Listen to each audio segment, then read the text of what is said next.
Welcome back. In studio with us is Buck once again to talk sports on the professional side of things. And we might as well start with what's been talked about the last couple of days, certainly. Yeah. It's still a hot topic in the world of hockey. Basically, well, not totally a one-for-one, but what feels like a one-for-one, with James Neal going to Edmonton and Milan Lucic going to Calgary. Two contracts neither team was currently happy with. The fan bases were not happy with either player, and they've just swapped spots inside the Alberta border. Yeah, there's two ways to look at it. If you're an Oilers fan, you're saying, the Flames took him? Really? Seriously? They took the contract? And then if you're the Flames, you're going, what did we get? James Neal is potentially a 20-goal scorer if he's a right mix. There's some pretty good offensive guys in Edmonton. So you got a feeling that he's probably going to rekindle that 20-goal scorer that he has been in the past. Milan, he's slow. His offensive numbers have dropped off the map. They've taken a steep drop, yes. Yeah, he's still tough, but he's slow. Yeah. and I guess more than anything, they stick him in front of the net in the power play, and it bounces off whatever part of the body and it goes in. Yeah. Then that's going to benefit the Flames and it's going to benefit him. But there's a lot of things that have to come together for him to show what he's worth, because he's still getting paid quite a bit.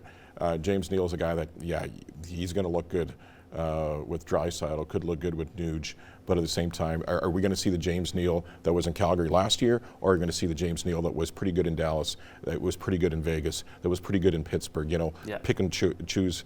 But all these, it's like we said earlier in the first panel we talked about, is teams make trades because they have players they don't want anymore.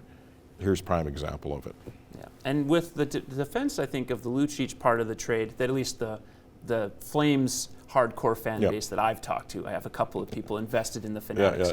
The two things that really stand out for them is, one, the Oilers, I believe, are taking some of the salary on still. So technically the Flames save a little bit on the cap, which is big for them. So they're actually getting a better salary situation for this year. The second part is that they think Lucic will fit better as a checking line guy.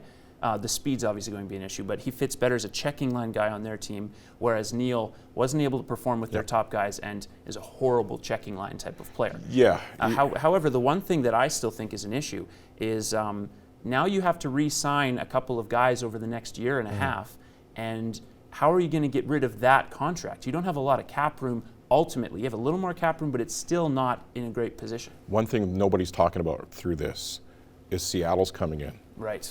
And you can't protect everybody. Yeah. So if you're the Oilers, maybe you don't protect Neal.